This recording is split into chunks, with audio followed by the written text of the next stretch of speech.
Entertainment's what we do. We always make you laugh. My boys Chris and Rob drawing plays in the back. Love and Lecture talking broad nice Tarantino. But way more consistent than Shaq shooting a free throw.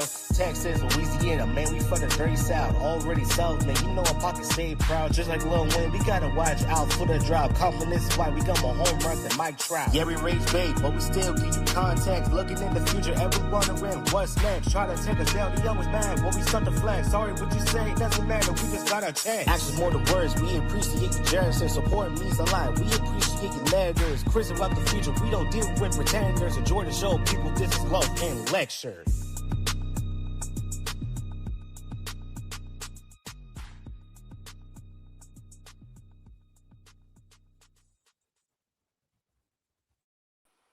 And we are live with the first ever edition of Lecture and Loaf. It's been a long time since this type of format has been on the channel, due to y'all. But you know, we're happy to be back. You know, it's a fun time. If you were in the Discord with it, okay, it's just me. If you were in the Discord with us, watching these episodes of Raw and SummerSlam, I appreciate y'all. Hopefully, if you're in the chat, you go ahead and say something that you were in the chat and that you were with us. Because it was a fun time. Anyways, So, yo, I don't know what was going on, but during so the reason why I was supposed to play the intro 3 minutes ago, but for whatever reason I couldn't hear StreamYard, like I couldn't hear the song. So I was trying to figure it out. Then we finally start the stream, and then I'm like, okay, you're frozen, so I'm like, I guess he wants me to do the intro. I guess I don't know. I did it. Yeah, it was probably just your StreamYard. Yeah, bro, StreamYard is just like, yeah. But anyways, chat. Anyways, what's going on? We are back. Lecture and Loaf is back. I'm pretty sure. Chriso, did you explain what's going on here, or did I interrupt? I was before you came back. Yeah, I was explaining that this it's a whole different show. Is this still gonna be a Rob and Chris show though? But it's not gonna be a sitcom type bit show. Like Loaf and Lecture. It's gonna be more of a review show. Like a throwback review show. Right now we're doing PG era WWE, which is the era I was like 2014, 2013, which is the era I started really. That's the era I started watching Raw week to week and watching WWE week to week. So we thought it was cool if we would have done that because Rob has very fond memories, and obviously since it's the first wrestling I ever started watching, I have pretty fond memories with it. So yeah, we've been watching. We started with SummerSlam a couple weeks ago. Yes, and we did. We watched the Raw from there in Discord, and then me and Rob watched the Smackdown on our own. But yeah, we got 3 shows to review for you today, of varying quality. But hopefully y'all enjoy this type of format. And if you have any questions or you have anything you want us to talk about regarding these shows or regarding wrestling in general, or whatever in general, go ahead and super chat. We'll read them all, obviously.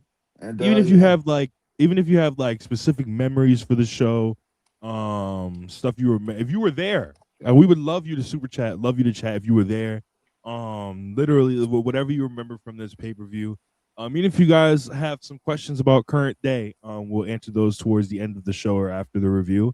But yeah, no. So the reason why we came up with this was like Chriso said was the fond memories. But I had seen it like going crazy, not going crazy, but people have been posting like PG era stuff on TikTok, and I was like, yo, people actually like this stuff. Like I just thought it was like widely panned, but yeah, no. So first, Chriso, what would you like to get into before we start the reviews? Let's get into these super chats. We got a couple super chats to start the show. Thank you guys. Keep them coming in. We'll answer all of them. Get them all, in while we're talking. After we're talking all that, put that first one up for me, big brother. Yes, sir. Yes, sir. Yes, sir.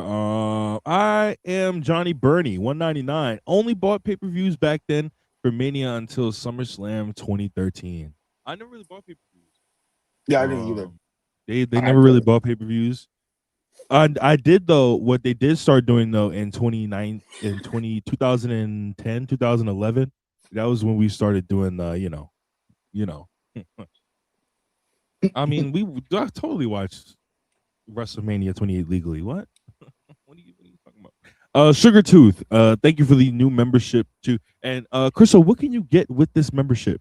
to the channel. All right. Well, you get mini shows, including Hanging with Hobart, Joe Hobart, and Ibu. Every other Wednesday, come together and get their pretentiousness on the couple tier. It's a good time. It's a good time. In those weeks where they're off, you get Backup Hangman Radio. It's an Ibu solo show, like a Sirius XM type show where people from the Discord get to call in and ask Ibu questions. Ibu talks about what he's been watching in the week and his Yes. thoughts on current wrestling. Is a really fun time too. And on Fridays, you get Sandbox, which tomorrow Sandbox will also be happening. We're playing Gang Beast. Set wins right now is 2 AO, 1-1 Rob, me and Rob. BV will also be joining us for Sandbox from now on. I don't know if he'll be there tomorrow. We have to ask him, but hopefully he will. And sometimes people from the Discord and the YouTube get to come on Sandbox as well. Riley, who is an awesome mod, has been on a couple so far. Smoke has been on a couple. Yeah. So it's always a good time.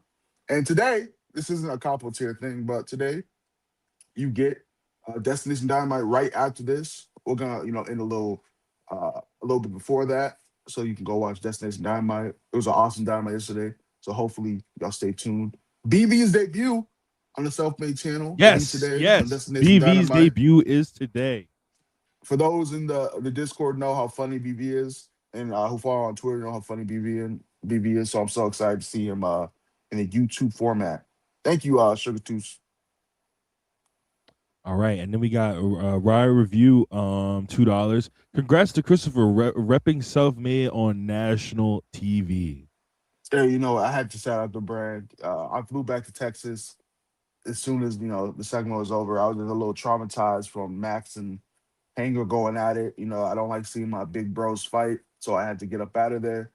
But yeah, shout out to AEW, shout out to Self-Made for real, shout out to brand. No, definitely.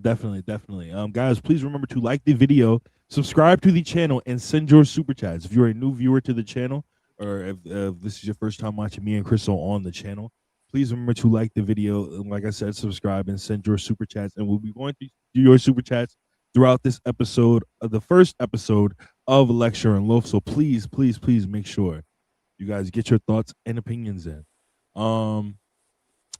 Twiz Dizzler, $4.99. Shout out Christian and Del Rio. That match was awesome. Yo, oh my god, I can't wait to get into that match when we start the review. Same, I can't wait. That match was fucking so good. I didn't even remember that match being that good. Shusi Media, $4.99. Back when we sent Goat Boy back down to the mid card. Rob, are you frozen? Hashtag Legend Killer. Hashtag learn how to work. Hashtag ROH sucks. ROH does suck. Brian's era specifically sucks. Very specifically Brian's era when he was the main event star at ROH sucks. Now, is he just frozen for me, or is he frozen for y'all too? They got him. Okay, yeah, it's definitely for Rob. Anyways, Yo, you good? what the fuck? Like, it just paused and I stopped talking. I was talking about something. I just paused and it stopped talking. Anyways, It's just so good. I broke Rob. I'm crying. Bro, like I said, what would you say when it fucking lagged? I was just saying how much ROH Danielson sucks. Bro, those ROH Danielson matches in the during Rex, yeah, it's just like they're not. They know what it is, chat. They're not terrible matches. It's just like he doesn't have a concept of like they just did, bro, and it's on DVD, so they're just doing anything, and they're doing anything is like, yo, we're gonna hold each other for 45 minutes. It's like, yo, yeah. Yeah. Jake does memes, $4.99. If that was Ibu on Dynamite, then AEW might have set a television record for shortest person ever. I'm crying. For shortest person ever broadcast. Fucking Hornswoggle Jr. over here. But yeah, thank you guys for the super chat. Keep them coming in. We'll read them all, obviously. One more just popped up. I'm about to look. Did it? Did it not? I'm not tripping. Yeah. It hasn't showed up yet on mine. I don't think. I can't put it up for some reason. I guess because I'm on now on the Bro, why is this shit taking so fucking long to show up? to challenge the sun 2003. Sorry, we can't put it up right now. We'll put it up as soon as we can. What are y'all top 3 favorite Nolan movies? Christopher Nolan. Yeah, I was a James Cameron fan. I'm not. I like Christopher Nolan a lot too, but you know they're not on the same level. But it's probably uh, The Dark Knight, Interstellar, and probably Batman Begins. I don't like Inception. I think the only. I was just about to say that's the only one I like. That's the only. I mean, I like the concept of the movie. The movie is all right. It's all right, but I like the concept of the movie Inception. So I feel you, but I haven't really seen too many Christopher Nolan movies. I'm not really the movie guy. I'm really more of the TV show guy. Chriso's more of the movie guy. But you've never seen the Batman movies from Christopher Nolan? No, I've seen those. Those are amazing. I like those movies. But I've never seen like Oppenheimer. Like, no, I've never seen that. I didn't like Oppenheimer as much as other people did. It was good though, but I don't know. Maybe it just wasn't for me. But Nolan's a great director. Memento is pretty good too. Memento, I'll put Momentum in there over Batman Begins actually. Yeah, you got some fingers too though. Sure. I thought like I always didn't really. I wasn't really the biggest fan of Man of Steel, bro. I'm not gonna lie to you. That is not Christopher Nolan. It's not him. No, that's you not are. him? Oh, I'm thinking it. Well, damn. Nigga, that is Zack Snyder. That's a different nigga. That's a different nigga then. How did you get Zack Snyder and Christopher Nolan confused? No, because you know what it was. You know what it was. I looked him up to see if I remembered watching him in anything, and I did watch him in The Dark Knight and the other movies. But when in his thing it says Man of Steel, so I was like, wait, what? I was like, wait, what? I mean, I guess, but no, I'm not like I said, I'm not really a huge movie guy. Like I said, like I'm not. No, I have seen The Prestige. I liked it. It's a little convoluted though. No, I've never seen that. I need to watch more movies. That's what we need to also start doing. You just give me. You know what we could do? You know what we could start doing on here? You could give me movies to watch that I've never seen before, and we could do a segment where I'll come on here and review the movies that I've never seen that you give me to watch. Yeah, it could be good. It could be good. Nolan produced it. Yeah, see, Nolan produced it. Yeah, see, I saw him in the. I saw him in the credits. I saw him in the credits. But I'm not really a fan of Man of Steel though. I thought I never really liked that movie. But yeah, keep the super chats coming in. We'll read all of them. Sorry we couldn't put that one on the screen for some reason because Rob left. Okay, there it is.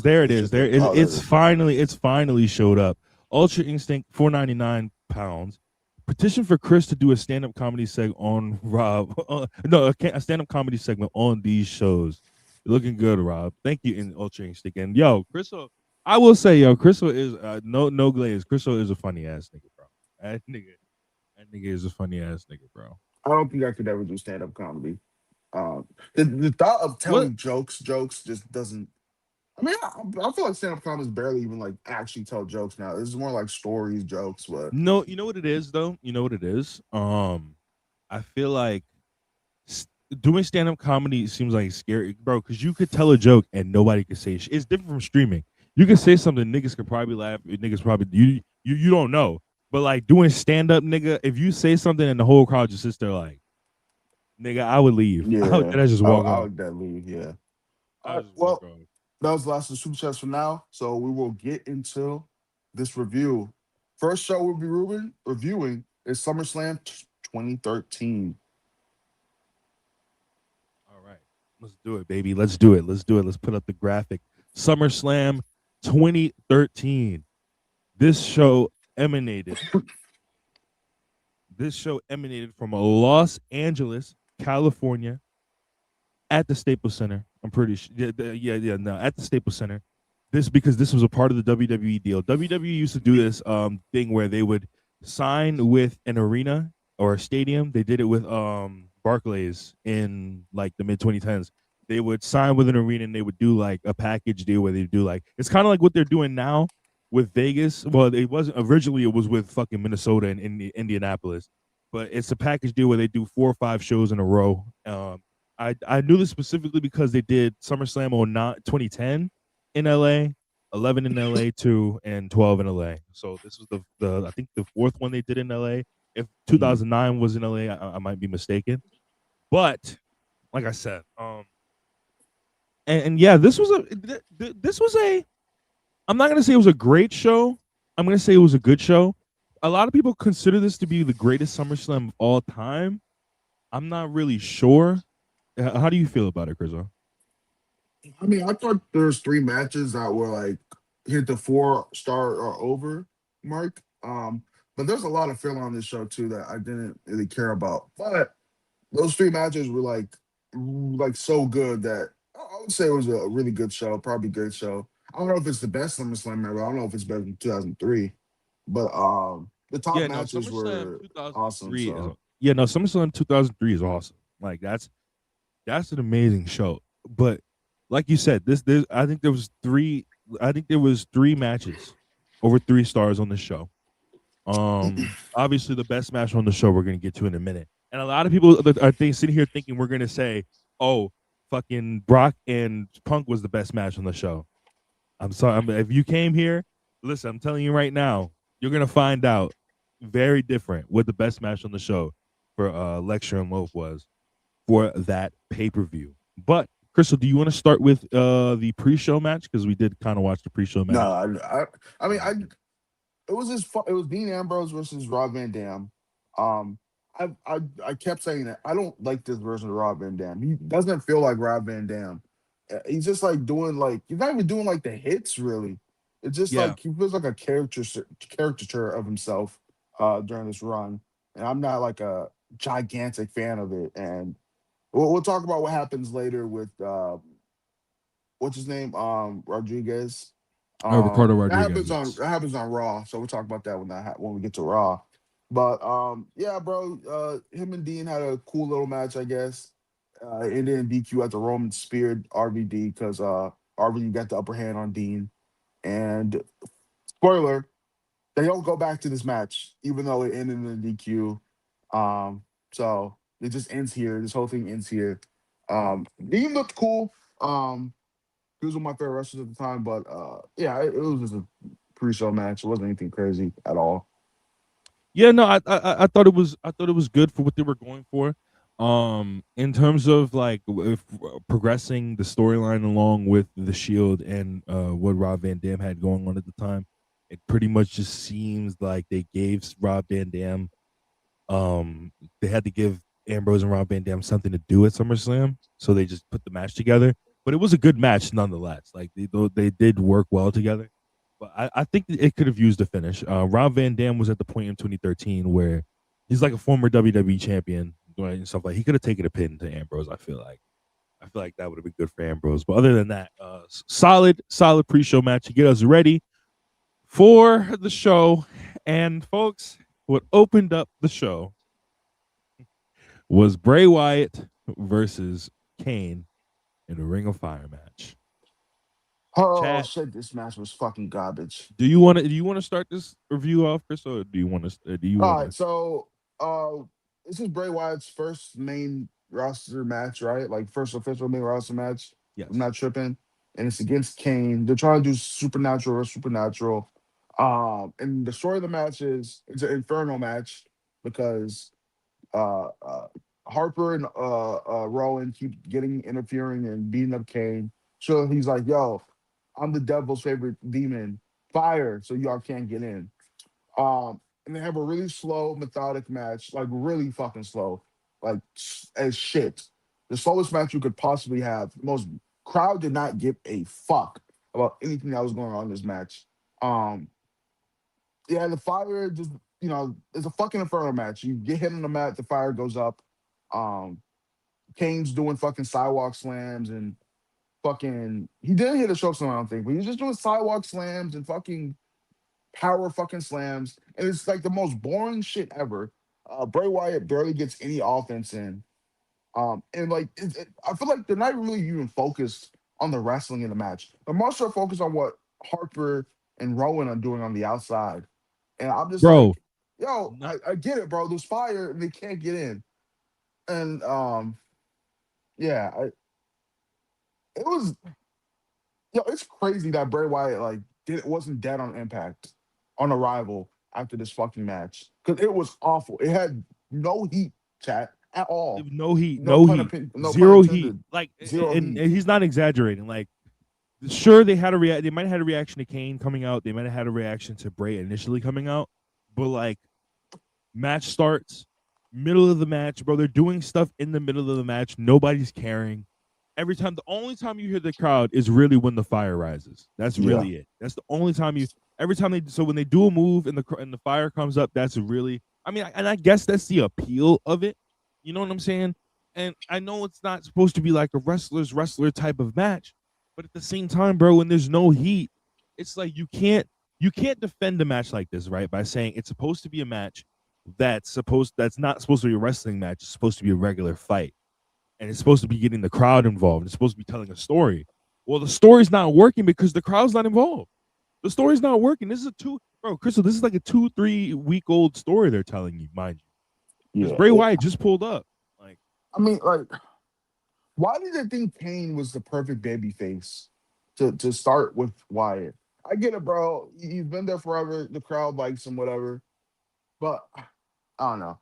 So the match ends when Harper and Rowan find out that what do they do? They fucking put tarps down to get the fire out of the way. So bro, they say okay, no. So this is the crazy part.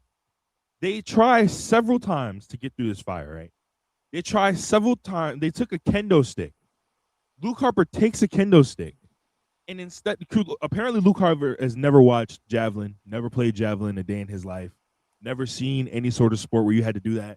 Because he takes the fucking cane, puts it over the fire, like that's like Bray Wyatt's supposed to reach over the fire physically and take it.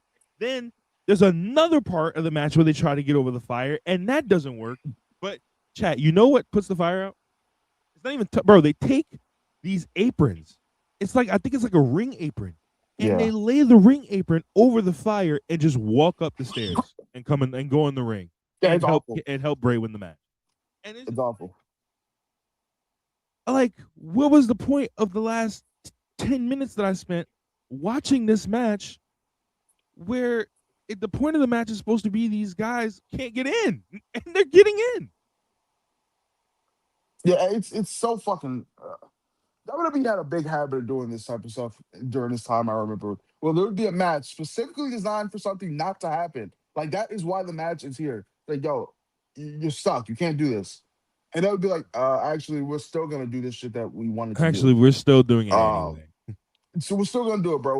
What are you going to do? We're still going to fucking do it. Isn't that one of your pet peeves in wrestling too? Like when they do like a steel cage or a Hell in a Cell and they're just like, actually, well, we're getting it anyway. When someone's banned from ringside and they come out to ringside and help someone to win and there's no fucking repercussions. When there's no repercussions, it's just like, what's the point, bro? What's the point when these niggas just cheat the fucking uncheatable circumstances? But yeah, the match ends. Sister Abigail, they take Kane out the ring and decapitate him, I guess. The fucking still touching him. I forgot about that part. Yeah, they take Kane, they take the bottom steps. Bray goes to sit in the rocking chair. They take the bottom steps and they bring the bottom steps the bottom step towards Bray, and they put Kane towards the opening where the post goes, and they sit Kane head first on this fucking stairs part, and they don't take the part of the stairs that actually hurts, the front of the stairs. They take the inside part of the top stairs, and apparently that's supposed to like kill Kane, and Kane is dead. No. Yeah, and they drag him out the arena.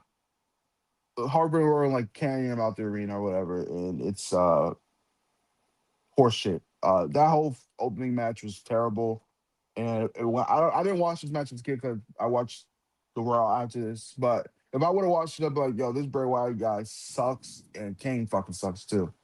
Bro, that's the crazy part. I think that's like what hurt his reputation as an in-ring wrestler for a minute, like Wyatt, because when you put him in a match like this that doesn't really get to showcase like what he can do in the ring, and you're really just like making it story and oriented, and it's just like, bro, like that's just gonna make people be like, yo, fuck this guy. So Yeah.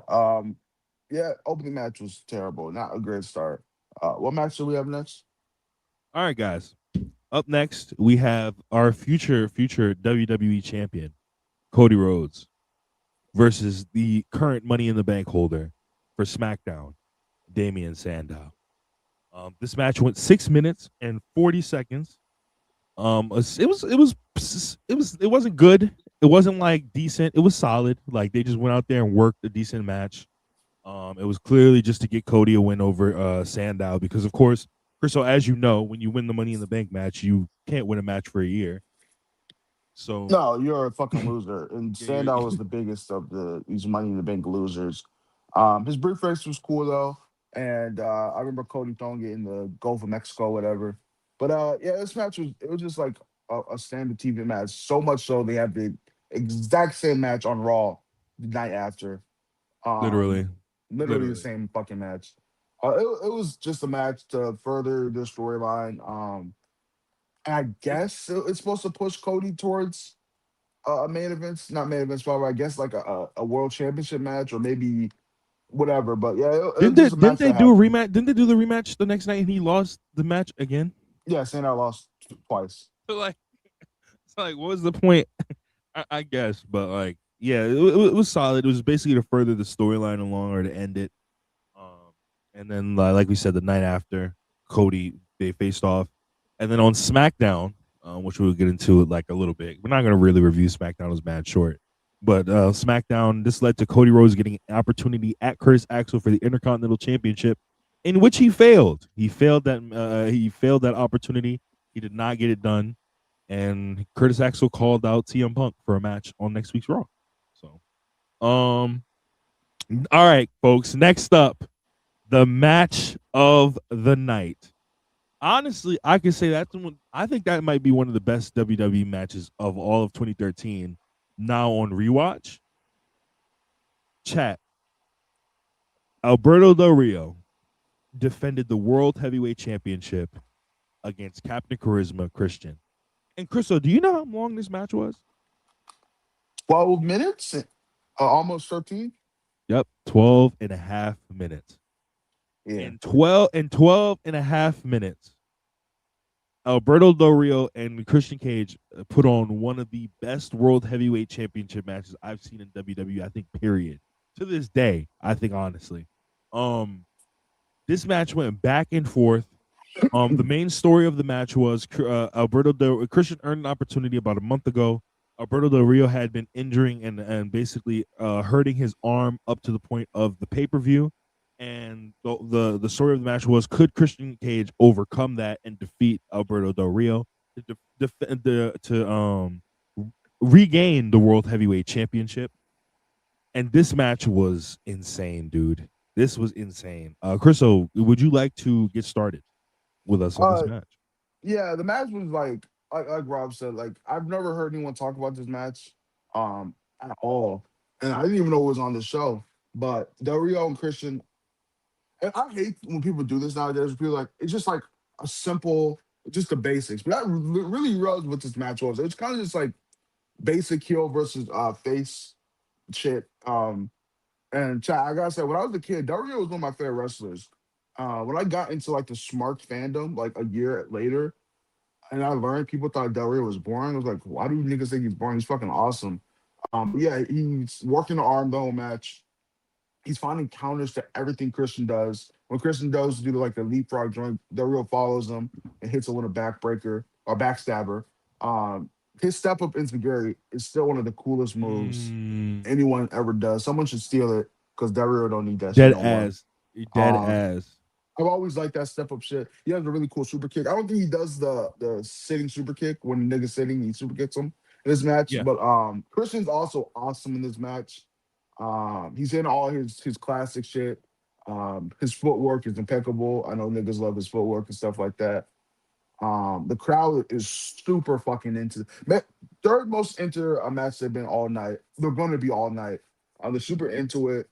Um, Fucking Christian's mad over. Del Rio's really over too, though, because it is LA, big Latino, Yes, Latin yes, fan they're base in. and presence in Los Angeles. So everyone's into both competitors, but it's not like we're gonna cheer both of you. It's just like they both have lots of heat, and Del Rio ends up winning. He locks Christian into the cross arm breaker, and he was working it the whole fucking match. Christian fights for a little bit, but once Dario like arches back on it, he has to tap. Um, Match was awesome. I'm surprised people don't talk about this match more. I feel like if you haven't seen it in a long time, you should probably go watch it. It's my favorite match of the night. I think it's Rob's as well. Yeah, That's not to take away from the other two matches that are really, really cool too on the night. But this match just had like, I don't know, maybe it's a shock because I've never seen it before. That made me be like, whoa, these guys are working. And it was like so, like, not short. It's like the perfect amount of time. You know, not everything has to go 20 minutes. Not everything has to go sub 10. Like it was a perfect time for what they wanted to tell. And Dario was really good at this point. bro. I like my favorite spot of the whole match, and it's literally like pictured in memory from like 2 weeks ago, was when Christian goes for the spear, but then Del Rio catches him with the fucking like the drop kick. That was one of my favorite things about Yeah. Del Rio. Was not the moves he did, was not the submission, it was his strikes. His strikes sounded real, but not only did it sound real, it kind of looked like he was really hitting niggas too. Um, for whatever somehow though, in this match, they were going stiff. If they were going so stiff to the point where Alberto Del Rio's eyes were literally fucked the entire week. Yeah. His the first eye on Raw was like literally half red, and then on SmackDown like it was black, and then it was red, and it was red and black all under. It was like, yo, it was fucking crazy. Those two went nuts. They had a rematch on SmackDown, and Alberto Del Rio beat him in 5 minutes. So Yeah. The it was rematch wasn't basically, as good, but yeah, they basically told you we gave Christian the shot at SummerSlam because we needed somebody at SummerSlam to wrestle Del Rio, which is like cool, but it's like it kind of makes you hope for something more for Christian. Christian ends up pretty much just walking away from the situation, like I said, and we'll see what Christian goes on in the next um era of this PG era we got going on. We did have a Ryback segment. We have had multiple Ryback segments. Gulag Boy, a member for 2 months. Those Ryback segments are great. Who would you guys have doing those segments today in AEW/WWE? I don't think you should do those type of segments nowadays. Especially not in AEW. That's just not an AEW type thing. I can see WWE maybe doing that. Yo, I mean, like, Being a bully? huh? Like just being a bully? Nah, or doing the backstage stuff with the extras is what they mean. I mean, MJF kind of does that, but not to the same level. But we can get into that segment. I do love these segments. Ryback is backstage in catering. He's fucking with some soup, some jambalaya, and a guy comes bumps into him, and Ryback's talking about, yo, why is this fucking soup cold, man? He's like, well, it's gazpacho. It's supposed to be cold. And Ryback says, what did you say? No, I'm just saying it's gazpacho. The big guy knew that. The big guy just wanted to, say his thoughts. He's like, Yeah. I'm sorry. And he's like, you like this type of soup or something like that. So I mean, yeah. He fucking grabs the fucking this dude's bowl of soup, pours it in his fucking shirt. He's like, how do you like that? Yo, that was the nastiest part. That was the nastiest part. I'm thinking he's about to take the bowl and put it on his head. No, he takes the bowl, he pulls his shirt and just pours it in. Yo, that had to be the most disgusting Yo. feeling in the world. And then somehow Ryback finds the fucking pot of this fucking gazpacho and Bro, just it pours the rest in. spawned. Yo, dead ass spawned it Deadass. from behind his back. He's standing there. He's standing there. All of a sudden, we're looking at him, and all of a sudden, he just does this with the gazpacho. And I'm like, Fucking wait, where did fat the ass fucking can whole of pot? soup. A Where did pot this of whole? soups. What the He's fuck? like, don't tell the big guy what soup is cold or what soup is hot. I'm the big guy. Yo, I get it, Yo, bro. Ryback's a dickhead. These segments, we'll get to the other one on Raw. These segments are fucking hilarious, son. Because I remember how this all like what's the fucking word? Culminated. Yeah, you had the first Culminated. word. I don't know how it's just culminated. We'll talk about when we get there. But it's the funniest shit ever, son. This fucking bully gimmick is awesome because I feel like didn't before this bully gimmick, his whole thing was like, "Don't be a fucking bully" or some shit before he turned Yeah, heel. bro. His whole thing was like, "Don't be a bully. I bully bullies." And and then when he turned on Cena, he basically was just like, "Yo, not gonna lie, fuck this shit. All you niggas are I'm weak. a fucking bully. I'm gonna go fucking bully you niggas. niggas is weak." Well, yeah, that Yo, segment was guys, awesome. also thank you for the super chat, Gulag. Guys, please send your super chats in if you have any more things to say about the show, any questions about the show, any questions about the time period, for me or Chriso. Please do send your super chats in.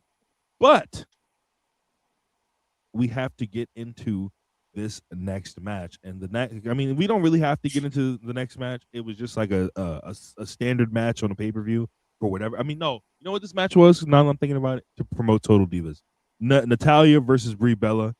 Yo, we don't gotta talk about this. It was a 2-minute match. It fucking sucked. No. Yeah, no, it's basically pretty much to promote Total Divas. So I really just told you was why did this get a pay per view spot?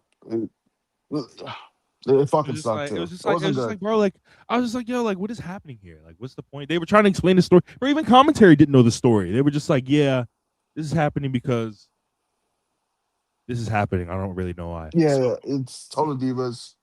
Who cares? Who gives a shit? What we got next? All right. We got some people think is the match of the night on this pay per view. Some people think it's the match of the year within WWE in this year. It is the famous match between Brock Lesnar and CM Punk from SummerSlam 2013. This match, the Beast versus the Best. Yes, this match was a highly touted match about 13 years ago because CM Punk was admittedly was one of the hottest people in the industry. Kind of still at this point, it was kind of like going. It wasn't going out. Like his flame wasn't going out, but you could just tell like he was just like, yo, what the fuck am I doing here?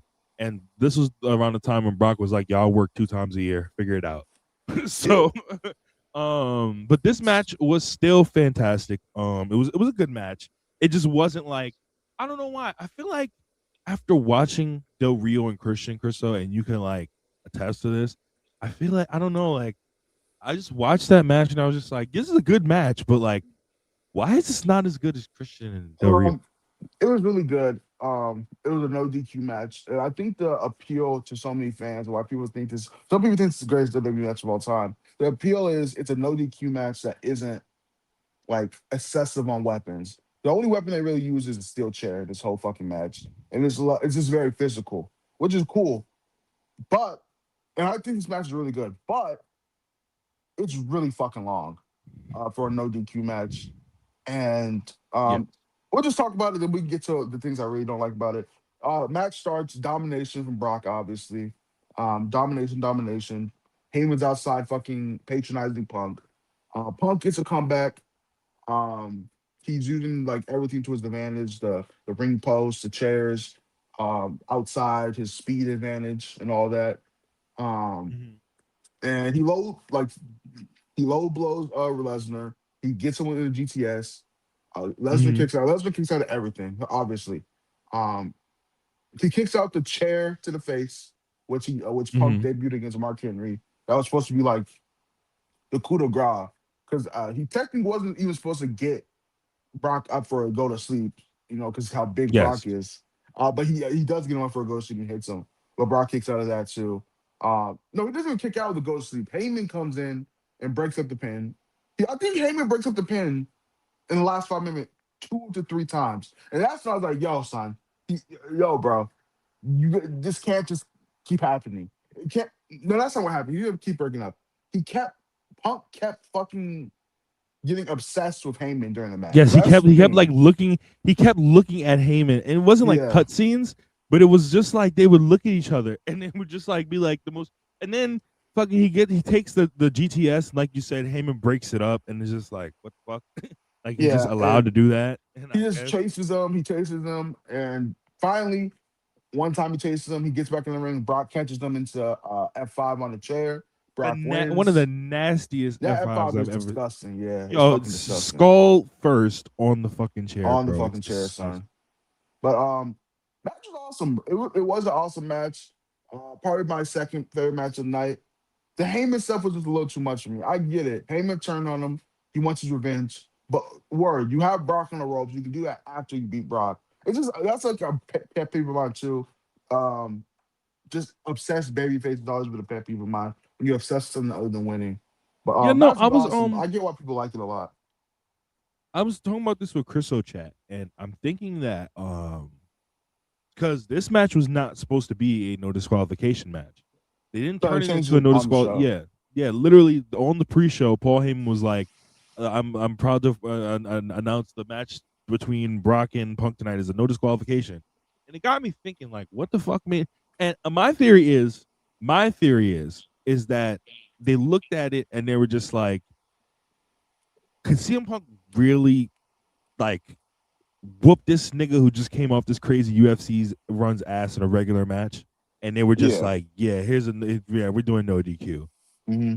Because if you could tell in the match, some of the big man, little man dynamics that they go for kind of tell you that. And I was just like, somebody said, Twiz Dizzler 199 said Punk deserves to go to hell for that facial hair. Nah. Oh, no, you should. Nah, Wolverine Punk was. The Wolverine Punk facial hair was fucking awesome. Wolverine Punk was hard. I can admit that's hard. That's a hard look. I was playing the showcase last night, and I was going to like just win the Brock match on the showcase. Just like I didn't care about getting that Brock, but then I found out it was Wolverine hair Punk. I was like, all right, I'll complete these objectives just so I can get Wolverine hair Punk.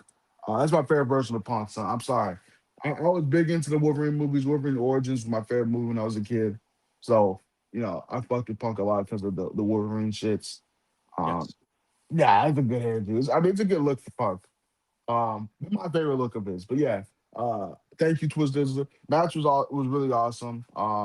This is it for Punk and Brock, but it's not it for Punk and Heyman, which will continue on Raw. But yeah, it was a really good match.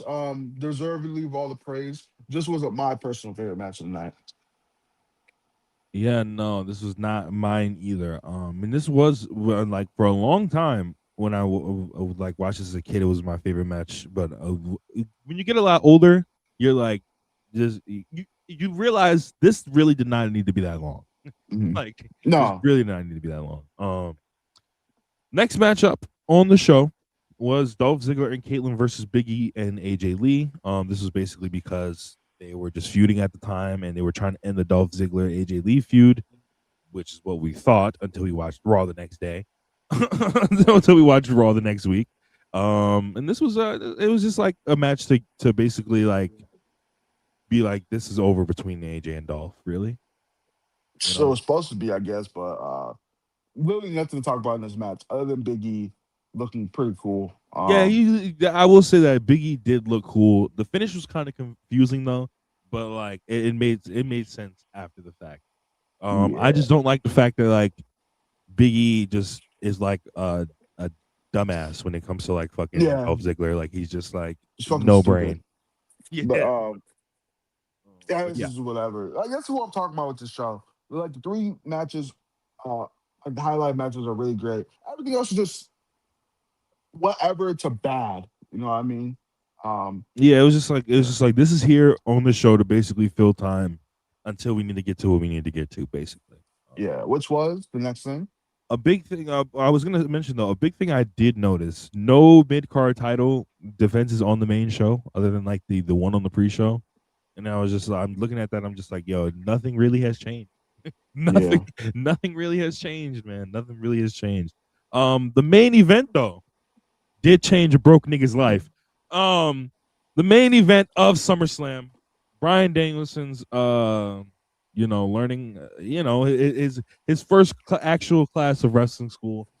The main event of SummerSlam 2013 was John Cena defending the WWE Championship against Daniel Bryan, and Daniel Bryan's first ever WWE Championship opportunity. He won the World Championship 2 years ago actually, but he had been doing Team Hell No stuff, and throughout the Weak Link storyline is how he earned this opportunity to face John Cena from getting over facing the Shield. And might I say, this match it's a really good match. It's not as great as I remember it being when I was a lot younger, but it's still a really good match. Chriso, did you want to get into this first of all? We have a $20 before though. We have a $20 super chat from Fon Leezy. Wolverine Punk is the version I'm using in my 2K26 universe. Current old man Punk reminds me of Brawl Out and how corporate he's become. SMH cannot do it. But Pretty much. I love Wolverine part, like the look, and like obviously, like he was like the first wrestler I latched onto as a kid, because of the Wolverine Punk type thing, and he has a funny ass promo on Raw.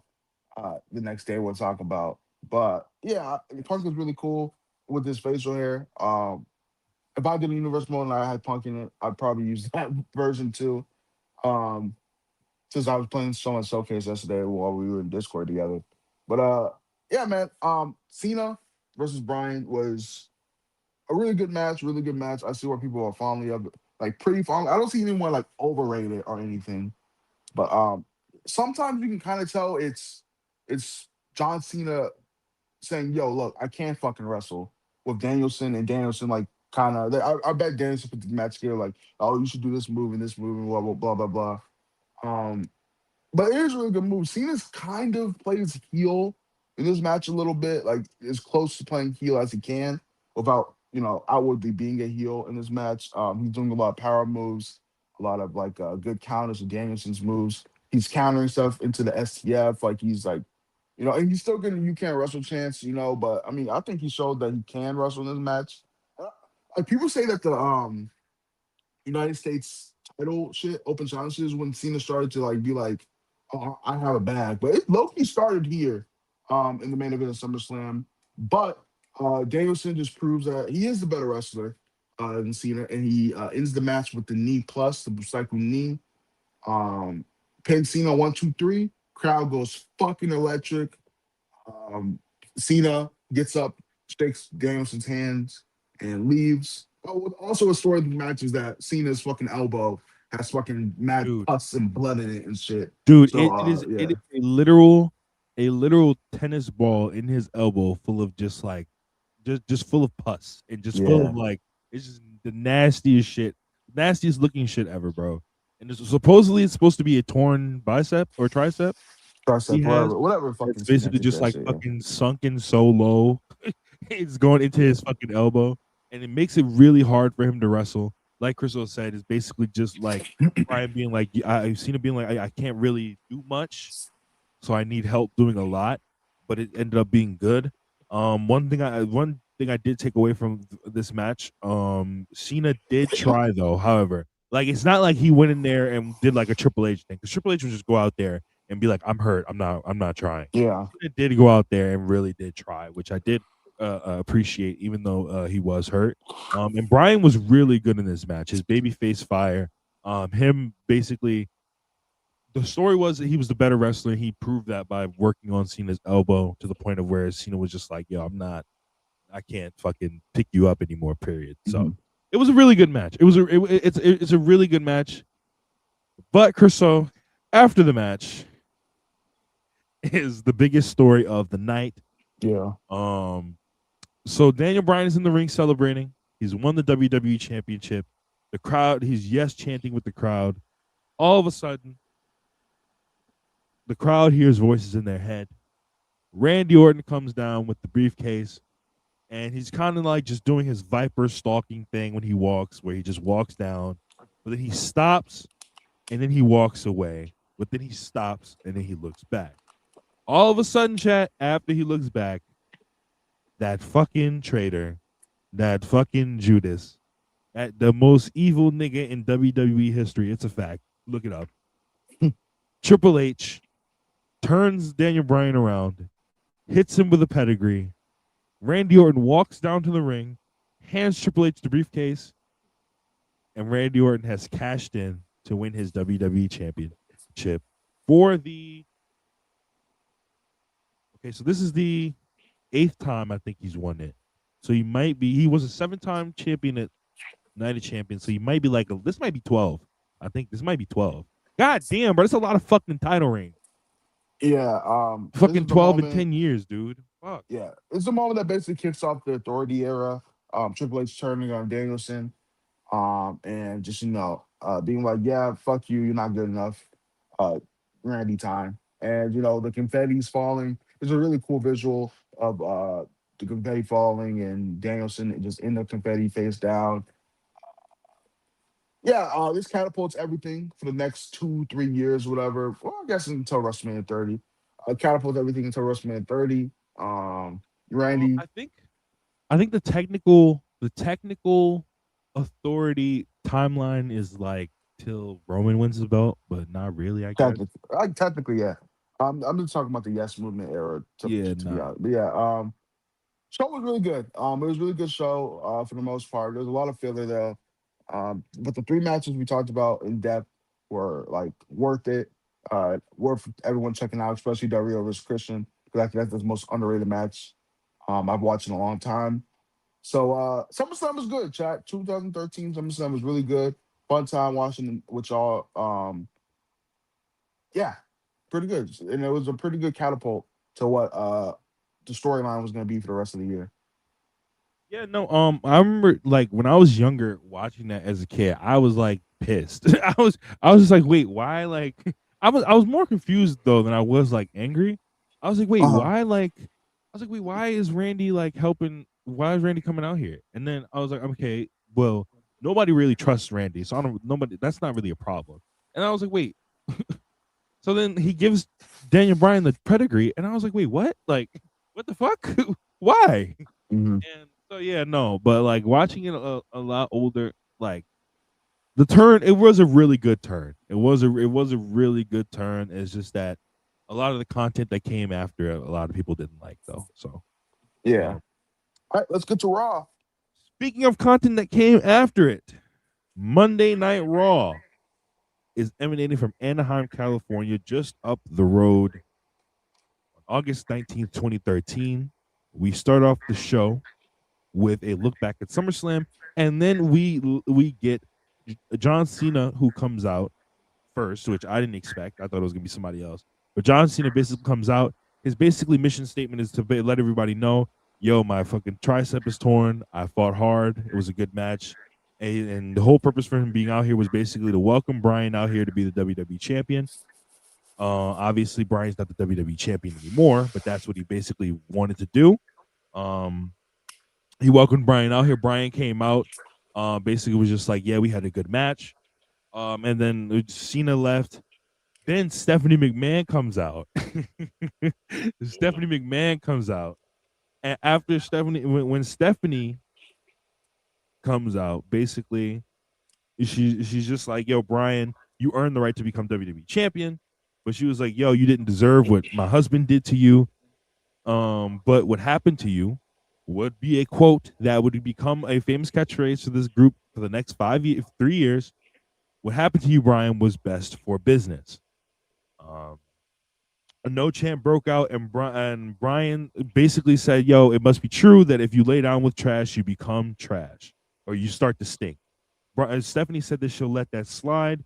Bryan mocks her and basically says, "If you, what are you going to do? Fire me? I'm going to go back to working in armories and selling T-shirts."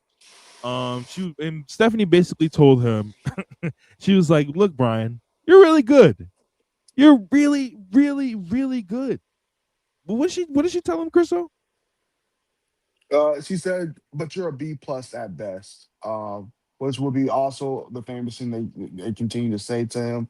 And I'm just waiting for them to call the knee plus, because I swear to God they say it. I did not make that up. I'm just waiting for the time they actually say it on commentary.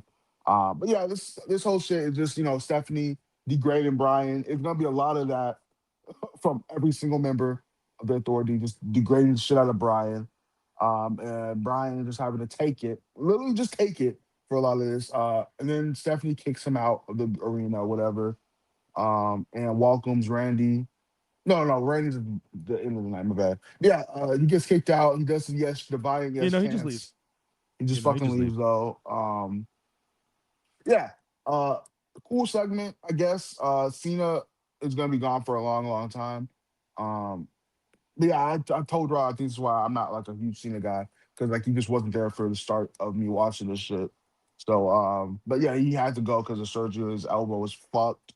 Um, yeah, Or they, pretty, they said it's pretty, 4 to 6 months. Cena will be gone. yeah. Pretty good segment, to be honest. Way better than the main event.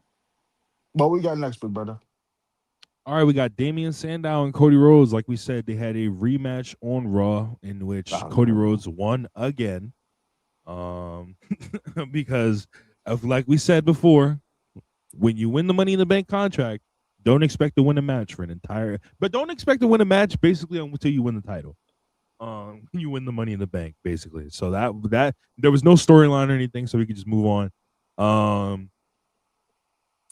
Brad Maddox was backstage. Dolph Ziggler said some shit about him. So Dolph Ziggler is Brad Maddox is basically like, all right, Dolph, you have to face the Shield in a 3-on-1 handicap match tonight. Yeah, no, it was Dolph said something about Triple H saying, "Yo, Triple H is a snake." Well, he did the Danielson, and Oh Maddox was like, "Oh, yeah. you talking about my Big Daddy? Bet you got a fucking 1v3 against the fucking Shield, pussy."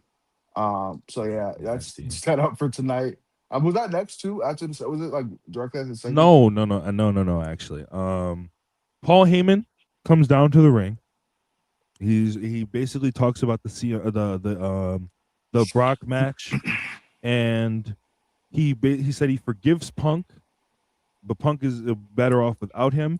And he basically says he will take Curtis Axel and make him CM Punk after CM Punk has basically left him behind. So he has officially terminated his partnership with CM Punk Yeah, and is moving on.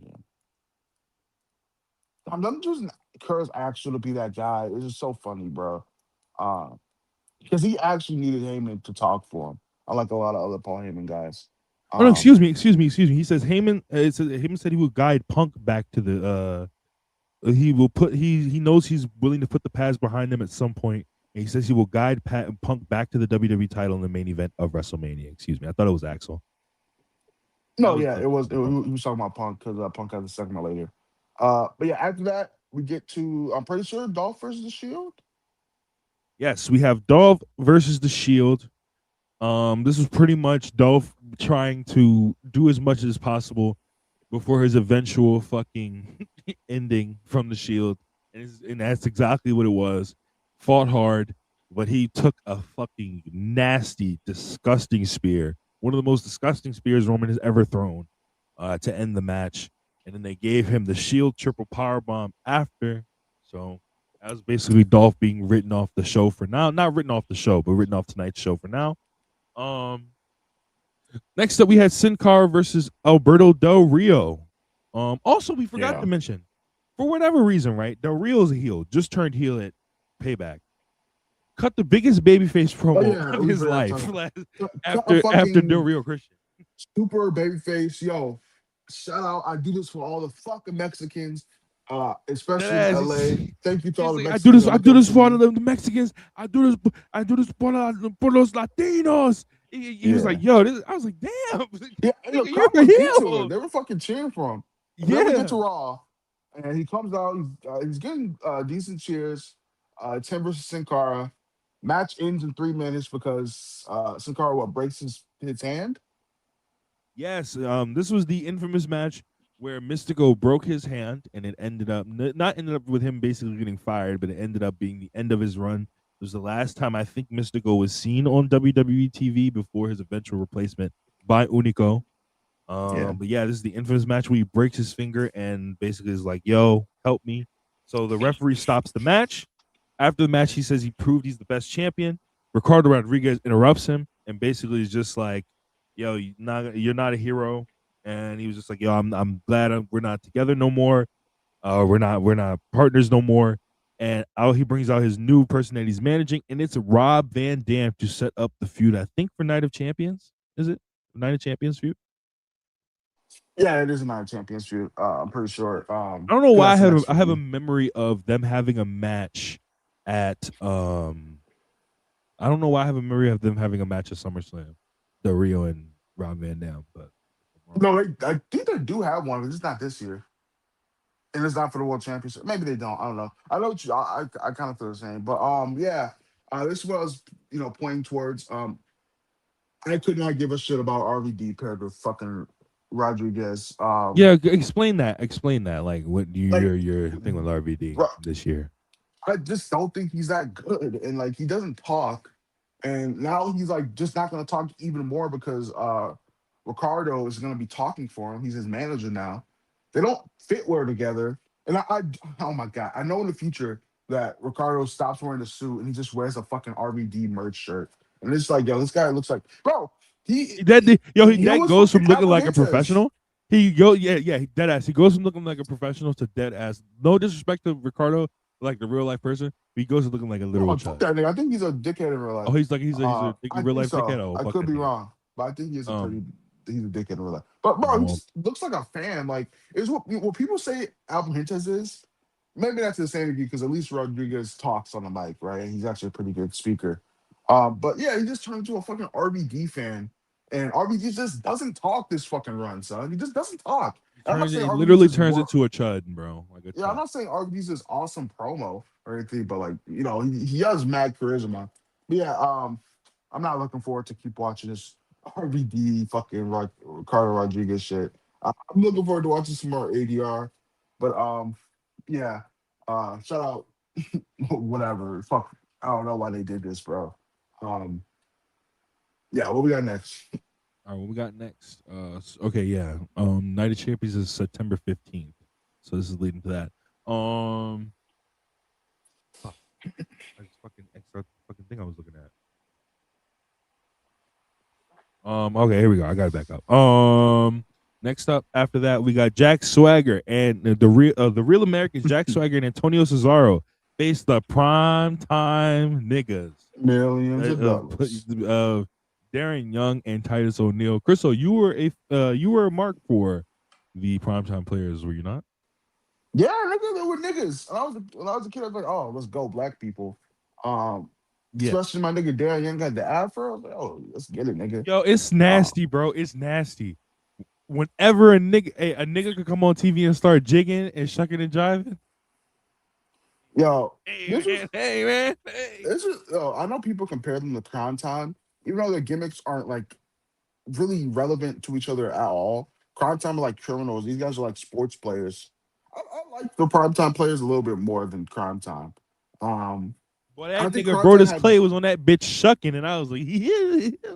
I think Prime Time has like I think Prime Time had more charisma, but I don't know. Just there was a bigger appeal to me. Cause I was like, yeah, black people aren't just fucking thugs. You know what I mean? Like, Yeah, yeah, yeah, they yeah. were I think still that's what it jigging. was. The $1 million shit was still jigging a little bit, but But there was they, like, they had good we chemistry rich. together. There was like, you know what it was, Chriso? There was like we jigging millionaires, nigga. We Yeah, millionaires and we we make jigging. mad money and we jigging and the crowd loves us. But yeah, Real Americans versus primetime players. Real Americans lose. Zeb cuts a racist ass promo to begin with. Primetime players Literally just beat like mega, mega, mega, mega, mega. Mexicans bad, immigrants bad. The It's whole just like, thing. okay, I guess. Primetime players end up beating uh the Real Americans. Darren Young pins Cesaro with the gut buster. I always thought the gut buster Interesting. was a fire ass move. But yeah, they win, they do the little shucking. Um this will also lead to a 1v1 on SmackDown. We won't really talk about SmackDown that much. We're just getting to like the main part of SmackDown. But yeah, Yeah. this is a cool little tag team match. Nothing crazy, nothing insane, or anything really to write home about. But it was a fun, quick little 4 or 5 minutes, whatever it was, and it was good seeing the primetime players. Yeah, no, the tag team division in this era, the tag team division is heating up. It's heating up. Renee Young was with the Big Show, and the Big Show, she basically, yo, there's a rumor that you and Mark Henry are teaming up. Is this rumor true?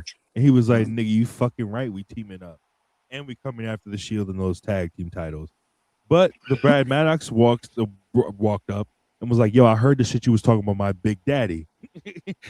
And you are also in a 3-on-1 handicap match with the Shield now because you said something about my father.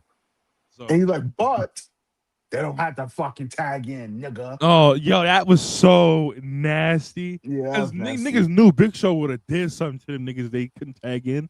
But he's like, actually, it's Tornado. Big Show's still talking shit too. He's like, no, I nigga, you shit, bet that.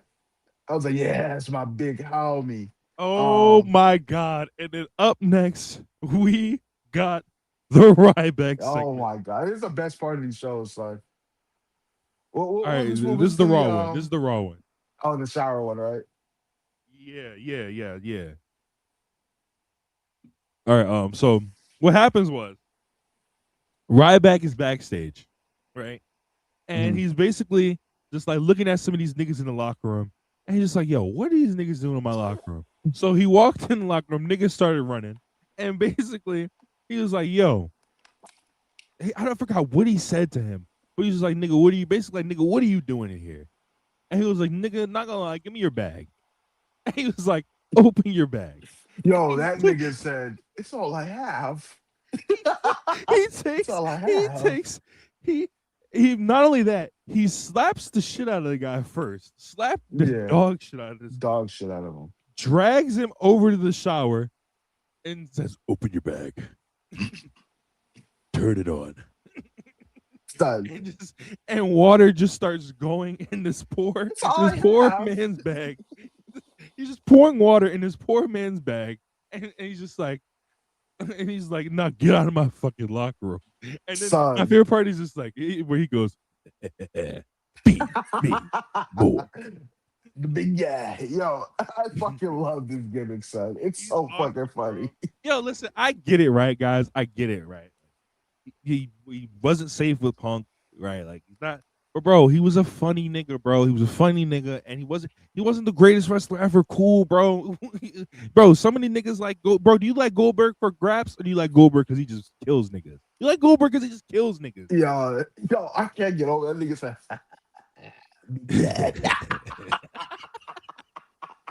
Yo, that nigga is so slow. He's like he was like bro, this nigga, bro. The segment, oh yo, chat. The Friday segment is even better. Chat. Wait till Friday segment. The Friday segment is even. What that nigga say? He said, "Open your bag." Open your bag. It's all like that. Please, it's all like that. The big guy. I don't remember the big guy. Turn on the water. Yo, son. Turn the water. Why did that nigga make him flood his bag, bro? Like, Ryback was a dickhead, son. Yo, I can't wait. I can't fucking wait till we get to hashtag that segment. Bro, oh my god, I can't wait to see him wrestle because we haven't seen him wrestle yet. Since exactly. We have not seen him wrestle. We've not seen him do anything in the ring. He's literally just been bullying niggas for 2 weeks. So, it's godly. Next up, we have what we just talked about. The Big Show is facing all three members of the Shield in a tornado tag handicap match. And he held his own for a while until they finally got him down with the Shield triple powerbomb, and they pinned him for the win. We go to commercial. We come back from commercial, and CM Punk is coming out to the ring. CM Punk, he's basically just like, he's pissed about losing to Brock, basically. And then all of a sudden, the infamous clip of the famous clip of him yelling at the guy in the crowd. I genuinely don't think there was a fat guy in the crowd. I don't know who he was talking to him. Yo, You know what I think? I think he dead ass locked in and made up a nigga in the crowd, like saying some shit so he could just have like that moment. Because it's not like being a dickhead. It was gas. Don't get me wrong. Like I'm not saying he was being an asshole. We should not like him for it. But no, he was probably being an asshole. Yo, he was like, "Yo, come on, do something, fatso." Yo, remember, he did the same shit on Dynamite one time. Like Dynamite, actually, Mox beat the fuck out of him. Why you ain't said it to Mox? He was just talking. The crowd was booing him, and some nigga, I guess there was actually some guy in the crowd during this Dynamite shit. I think the guy said Cole Cabana. So he's like, "Yo, fatso." Yo, I forgot what he said in the Dynamite, but he's like, "Yo, fatty." I was like, "Damn, nigga, what the fuck?" But yeah, he Punk talking about a fan said, "I dare you, I fucking dare you, fatso. Get in the ring. Be a man." Yo, bro, when I was a kid, I was like, "Yo, this is hard to see." That nigga said, "Be a man and come fight." See, yeah. I was like, "Yo, this nigga is." Yeah, man. I was a huge when he was like an actual like nigga that fought for stuff and stood for things, bro. This nigga was like Bro, awesome. like he had like this punk vibe, like it's his name obviously. But he's like, yo, bro, I don't give a fuck. I'm a face nigga. I don't care if you a fan, fatty. Get in the ring and fucking fight me. He said, nigga, I'll lose my job over you, nigga. I don't Yeah. care. And then what's his name? That's a comes fact, Big out. Chopper. That's a fact. That nigga What Big y'all Show saying, is Core? yeah. 3 not going to the wait. What y'all saying? That was the handicap match. The Oh, handicap okay, match you're talking about. yeah. No, on me, 03 Big Show not going for that, nigga. You niggas are catching a triple fucking choke slam. Stop playing with my boy. Yo, there was a segment I watched when I was watching 2012 SmackDown. Bro, remember when he turned heel on Cena and joined up with Laurinaitis? Bro, there's a gas segment where he kills Kofi Truth and Brodus Clay. And yo, it was like, that was the most dangerous Big Show I've ever seen in my life, yo. That nigga, threw Brodus through the fucking barricade. He threw Kofi through the table. He threw R-Truth in the crowd. I was like, yo, this nigga is wild. Yo, one of the best of all time. I should have drafted him. But yeah, Paul Heyman comes out and he's like, same shit he said earlier. And Punk's like, yo, get in the ring and I'll give you my answer. And Heyman's like, no. Curtis Axel comes out. He storms the ring. Punk fucking violates him with a chair. Just violates him. And the segment ends with Punk standing on top. Wait, no. That's not how it ended. That's not how it ended. Wait, did he not end with him beating the fuck out of Axel? So what happened was Punk smashed Axel with the production case. He grabbed the ring bell and smacked Axel with it, and then Axel took Punk's leg out, the one that he hurt against Brock. Oh, okay, yeah. So then he hit him with his fucking move, and then he fucking went to go do the fucking Pillmanizing thing with the chair, but then Punk moved and they stood tall. So yeah, you were right. I thought he got like beat up, but he did stand tall. But they tried to break his fucking leg. Yeah, cool segment. It's gonna lead into just fucking Punk Axel feud. That's gonna be on the next Raw. Punk versus Axel on the next Raw. We went on SmackDown. You know what's always weird to me? None of these matches with Punk was ever for the IC title, which is weird. I guess Punk doesn't want to be a mid-card champion or whatever. Yeah, that's the thing. Like when he beat Axel a lot. That's the thing with a lot of I've noticed about a lot of main event niggas. When they get established in the main event, they don't really like go for mid-card titles no more. Mm-hmm. Has Okada ever gone for a mid-card title? Okada? Outside of AEW? Okay, outside of AEW. No. I was thinking about, I was like, yo, that nigga's never won. He's never won an IWGP tag. Like he's only won like a he's won the trios. Yeah, 6 mans. But yeah. Cool segment, actually. I liked it, especially with Punk's promo on the fat guy. What we got next? Truth and Wyatt. Wyatt basically talk about here. Wyatt basically was just like, yeah, I beat Kane and I am God. And I'm going to beat R-Truth and dance with him before I sister Abigail. Oh, you gotta jig and do you, boy. I'm gonna make you jig. We came back from the commercial, Chriso, and we got our first vignette from Los Matadores. Matadores are making their debut very soon. 2 Puerto Rican men, by the way. 2 Puerto Rican men. 2 Spain men from Spain. Will be 2 Spaniards. Yeah. Going up, trying to be fucking Matadors. But next we had the fucking 3MB versus the Usos. The Usos basically won. I don't know why they had this match. I guess they were just like tag team, need to be heated up or whatever. No. Yeah. I thought there was a story. There's not. Miz faced Wade Barrett, but Fandango fucking ended it by disqualification. With that fucking nasty ass leg drop. Yeah, with that nasty ass leg drop. That leg drop, his leg drop was gas. Yeah, it is gas. It came out of fucking nowhere. Like the camera wasn't. Yeah, he's dead ass like the middle of the match. Like he just came out, he just like spawned, and I was like leg drop. We didn't talk about it because who gives a fuck? But Miz was the host of SummerSlam, and him and Fandango had a whole fucking like 3-part segment that like kept going, and ended with Miz punching Fandango. So I mean, I guess it's literally just like a bit, literally just a running bit.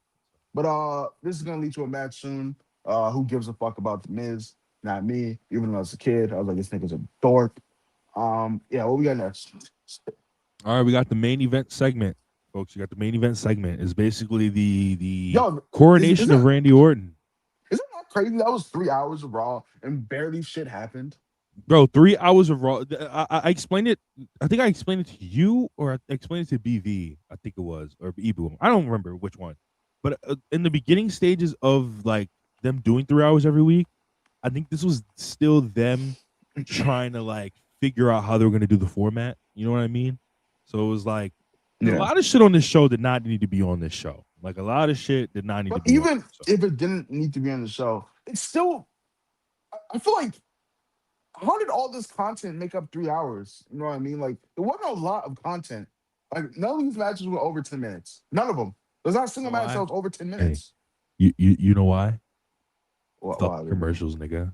Yeah, I forgot we cut the Nigga. commercials out of our shit, obviously. But yeah, main event segment. Go ahead. Coronation of Randy Orton. They the Authority come out.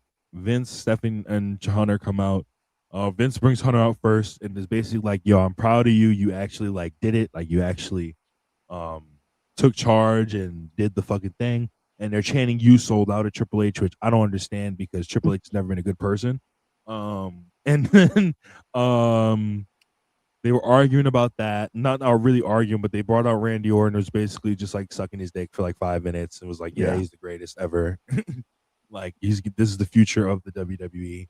The future And face. then yes, and he was like, "This right here is the face of the WWE." And then fucking Brian came out, but fucking the Shield are blocking off the entranceway. Like 3 niggas are blocking off the entranceway. So Brian comes out in street clothes. He whoops the Shield's ass at first, right? And then Yo, Triple H is a dickhead in this segment, son. He's like, okay, come on. And Roman Reigns spears the dog shit. He stares at him, stares at Triple H, and all of a sudden, then Roman Reigns top speed spears the shit out of him. And then, like Chriso said, he's like, hold on. They keep whooping his ass. They keep whooping. Mind you, just took a spear. Keep whooping his ass. Hold on. Let him get up. Yeah, come on. And then he's like, oh, well, and then Brian's trying to get in the ring. He's like, hold on, let him get in the ring. Let him get in the ring. And then Randy, he gets up, and finally Randy hits him with the fucking RKO. So fuck you. That's then how the fucking stands over him. WWE title. I think I got the original WWE title that he was holding, sitting on my fucking desk right here. Yo, bro, I was watching the segment of Discord. I was like, yo, there's no way that's it. They just fucking sucked Randy's dick, sucked Triple H's dick, said, yo, you fucking suck, Danielson. RKO in this segment. I was like, huh. It literally ended like this. Him standing over Brian like this. Yeah. It was nasty. That segment was funny, bro. It was just fucking funny. Like I didn't really feel any emotions other than, bro, you were like pissed, bro. You were pissed. You were like, yo, why? Okay. Yo, you were like, yo, why is Triple H talking this long? Yo, I said this to Rob. I was like, I feel like the reason, this is my least favorite version of Randy, right? Ever. And I'm not like a huge Randy fan in general. But like, Randy was not the main character of the story besides Brian. It was fucking Triple H. Triple H was the main heel, right? And Randy like didn't even talk. He didn't talk tonight. He spoke on SmackDown. He didn't fucking talk. I was like, yo, you are the fucking champion, my nigga. Can you say something? No, I'm just gonna get sucked up this whole time. But you know what that makes me realize, Chriso? A lot of these eras that niggas hate, and I'm not saying they weren't actually bad. 2003 Raw was actually bad. Like it's looked at a lot worse than it actually was because of these fucking Triple H 20-minute promos, bro. And that's what makes people look at these authority segments and these authority shit and make it seem like it was all horrible. There was no good wrestling or anything like that. It's like, no, bro, Triple H just loves to fucking talk for 20 minutes. So, and that's how it ends. And we'll skim through SmackDown just because there's a couple things we can add. Ebu says 30 were Spandam and Randy was Rob Lucci. He meant Rob Lucci from One Piece, which is a CP9 member. Wait, Ebu also has a super chat. I don't think we got to. Did you not see that one? Oh, no. It's not a super chat. It was the match track list. I was. Okay, got you. But yeah, we get SmackDown. Opens with Vicky Guerrero. Opens with Vicky Guerrero, and she's just like, all these authority figures are just like sucking up Randy, sucking up the authority.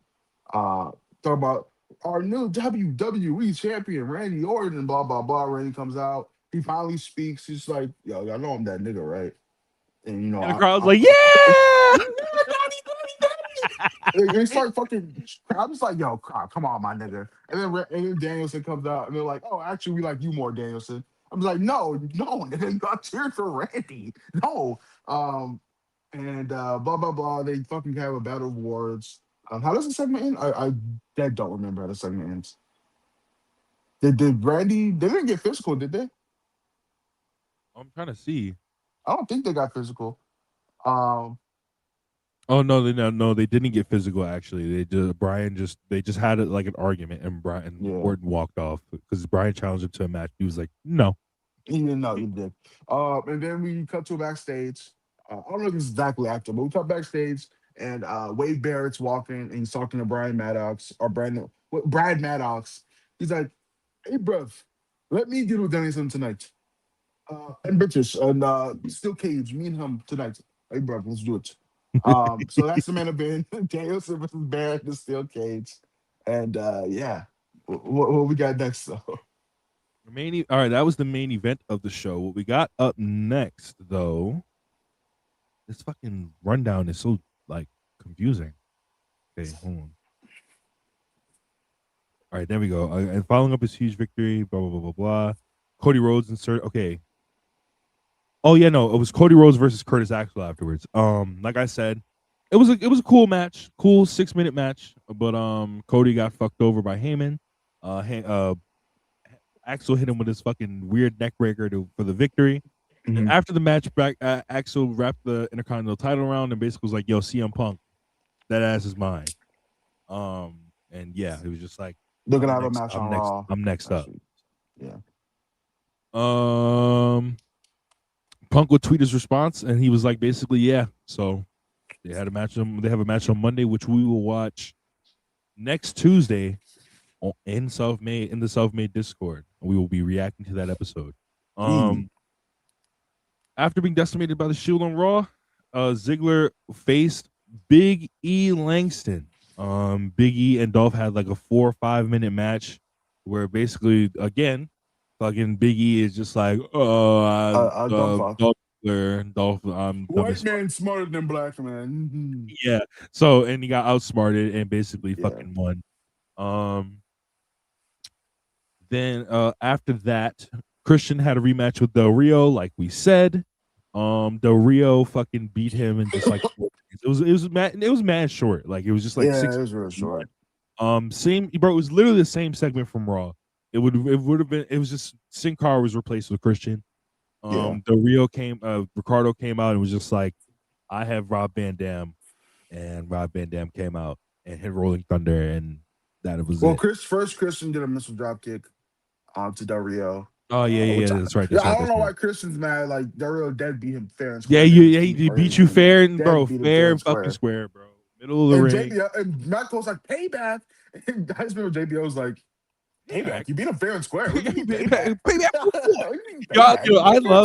I love this era of JBL commentary because he's just like, what are you talking about? Yo, I remember on Raw, JBL was just like, I mean, shit, he's the boss. He just kept saying, "Oh, I mean, Triple H is the fucking boss. He knows the best and all that shit." But he was just like, it was like payback. We won clean. What do you mean? But yeah, I hate this Rob Rodriguez shit. So unpopular. This might be an unpopular opinion. I think JBL is a way better heel commentator than fucking Jerry Lawler. I think Jerry Lawler. He is. I mean, okay, I was gonna say I think Jerry Lawler is like terrible, bro. I don't think there's a good era of Jerry Lawler really. But yeah, whatever, fucking this RVD fucking Big Show is just so fucking boring. Shit. It's just like, yo, like my new nigga I'm managing is RVD. Okay, cool. Yeah. Like, but then we get the world's strongest show, right? Yeah, the world's strongest show versus the 3MB. Basically whooped them niggas ass for 4 minutes. Drew McIntyre looked like a fucking chud with no chest hair, no beard. Just looked like a fucking chud. And more things changed. Nothing really changed about Jinder except he got on steroids. So, what else we got after this? Primetime players. One half of the primetime players faced Darren Young. Cesaro and Darren Young went 1-on-1. And Cesaro lost again to Darren Young. Interesting. Very, very Interesting. interesting. Riding this down. Gutbuster, baby. Interesting. Look at it. Whatever match. Literally, everything on the show is just there's like nothing on the show with over 10 minutes at all. And I know Yeah, which is like, really confusing. people are like TV matches go too long. I promise this isn't what you want, son. There's definitely a medium, but this isn't what niggas want, son. I promise you. Yeah, It's no, not. no, it's not. It's not, bro. Like it's literally like, bro, because it's so annoying. It's like the old formula, bro. I was telling Ibu a few months ago, I was watching the SmackDown after WrestleMania 2000, like the boom year, and it was Rikishi versus Benny, and they were just starting to get into the match. And the match just ended. And I was just like, bro, like this sucks. This is not good. This sucks. We got a super chat here. Twiz Dizzler, $4.99. Going back and watching these shows, it really is crazy how much Cody has changed because he really was just a guy on the roster at this point. I mean, he's a guy on the roster. I don't know. I mean, I thought he was gonna get a push because he got 2 matches, wins in a row against Damien. He just loses to Chris Axel, so it's like whatever. Yeah, he just lost like he just literally lost like a fucking dork. Like it was, it wasn't climactic. No, it's just a dork. We have another Ryback segment that was justified. This one was justified. This one was justified. Like this one was dead ass justified by Ryback. No, it's not even bully gimmick. Like, yo, go ahead. Nigga walked up to Ryback. He was like, "Yo, can you autograph this for me? I seen you on this. Can you autograph this for me? My son really loves you. Like, I'm getting this for my son." And he's like, "Okay, who am I writing this to?" He's like, I don't write this to my son, his dad, or whatever, right? And so Ryback, I guess, didn't do it the way the guy wanted. The guy didn't know who Ryback was, which was stupid because Ryback literally has a fucking big ass vest on that says Ryback rules in fat red letters, by the way, chat. Fat ass vest on that says Ryback rules. But he's just like, yo, I just didn't, I can't, like, I don't know who you are. He was like, I haven't watched you guys in a long time. I'm sorry. Ryback's like, what the fuck? He's like, you tell your son. He's like, you tell your son that his dad is a failure and a fool. Pencil neck geek or something like that. Yeah, a pencil neck geek. But he doesn't even like physically assault the guy. He just rips up the card and walks away. Bro, this one was justified, son. You don't get to come up to this moment and be like, "My bad, bro. Who are you?"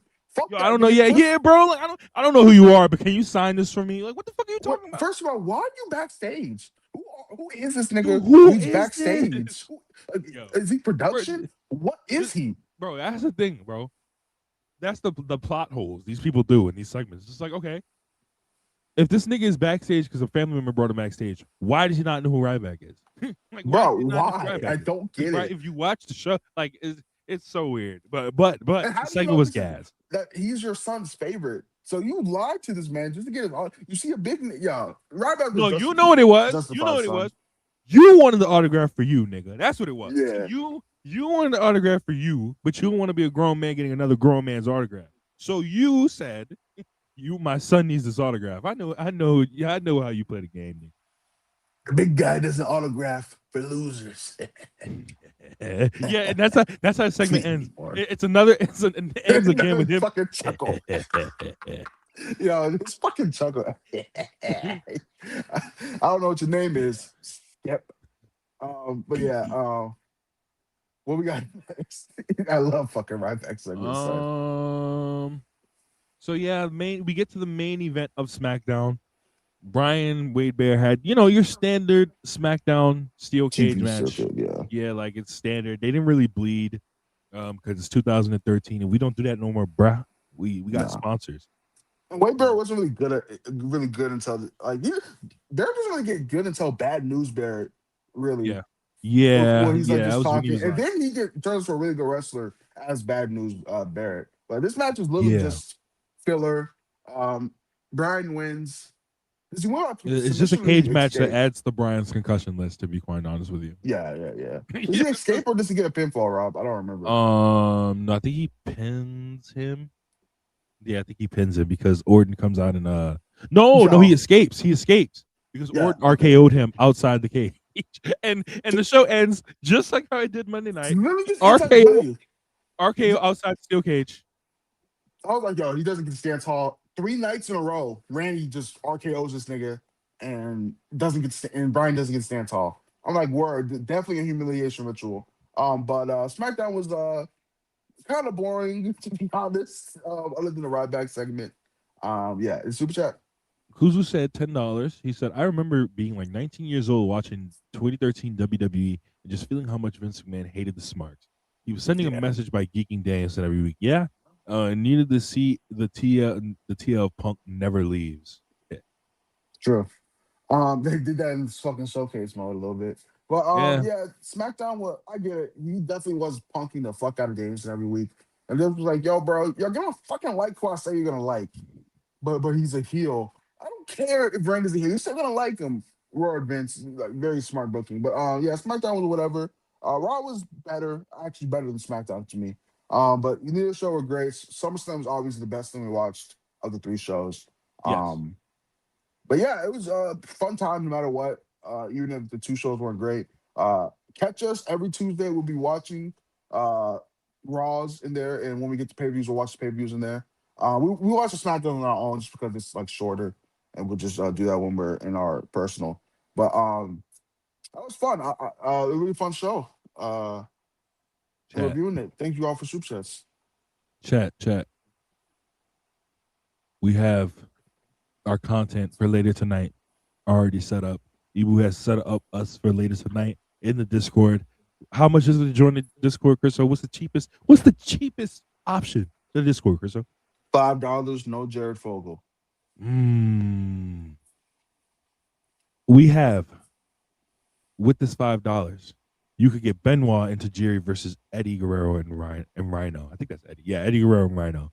You can get Liger versus Sano. You can get the Bucks versus God. You can get Rey Mysterio versus Andrade. You can get Vicente Villoni versus Floyd. McFloyd. Sami Zayn versus Jax. Sami Zayn versus Jack Swagger. And Conor McGregor versus Chad Mendez. All this tonight in the Self-Made Discord at like 12:30 maybe, for only $5. 12:30 Eastern. 12:30 Eastern at the latest. 12:30 Eastern. So make sure you guys join the Self-Made Discord right now. Join right now if you haven't already. Join. But we're closed out since we don't have any more super chats. It was a really fun show chat. I'm glad to be back with Rob doing Lecture and Loaf. I know it's a bit of a different format than we left off on, but still, I think it's just us no matter what. Well, before we leave, Rob, what was your favorite thing that we watched? Other than other than Christian and Dario. Fucking Ryback, bro. Ryback just running around. Yeah. Ryback just running around being like, yo, actually, like everybody's weaker than me. So I hope he wrestles on the next Raw we watch. I really do hope he wrestles. I really do. All we get is saying, but yeah, chat. That was Lecture and Loaf episode 1. Make sure you like the video up, show your support, because if we don't get enough likes, the office will take us down. I know everyone missed Loaf and Lecture, so me and Rob decided to bring it back with this. It's really fun, especially in the Discord. We also get a lot of people watching these shows with us, which is awesome. And we had a lot of support on this our first stream, which we appreciate very much. Tune in tomorrow for Sandbox. Tune in about 20 minutes for Destination Dynamite. Yes, literally 20 minutes. Literally 20 minutes. Stay on the channel because we're not done. Chat. Make sure y'all show the same support y'all showed us to them, maybe even more. Dynamite was great. BB's Dynamite debut. Destination Dynamite debut. Self-Made debut. Tomorrow, Sandbox, Gang Beast. Yeah. Anything else, Rob? Tonight, Match X, as we put right there. Yeah. Anything you? Oh no, that's it. Oh, actually, I will be. Chat. I will be. Maybe in 2 weeks, but I know I am planning on starting up doing more back to streams on Twitch. I have been coming up with stuff to do on my own. I have been sitting here thinking about stuff to do, and with all the content that the games that are coming out and the games that that I haven't really done content on. I'm thinking about doing that pretty soon, so make sure you guys go follow that. Chriso has a Twitch. I don't know if you guys knew, but Chriso has a Twitch. He just doesn't promote it. I've only streamed once. I'll stream more. I promise. Sometime. I don't know. I play a lot of arcades in my spare time, so I'll probably stream that. I'll let y'all know. Yeah, bro. I'm telling, bro. The arcade streams right now are they're going crazy. Yeah, they are. But I'll let y'all know, chat. Thank you guys for the support. tune in tonight. Tune in after this for Destination Dynamite. Thank you all for support and everything. Self-made shit, self-made forever.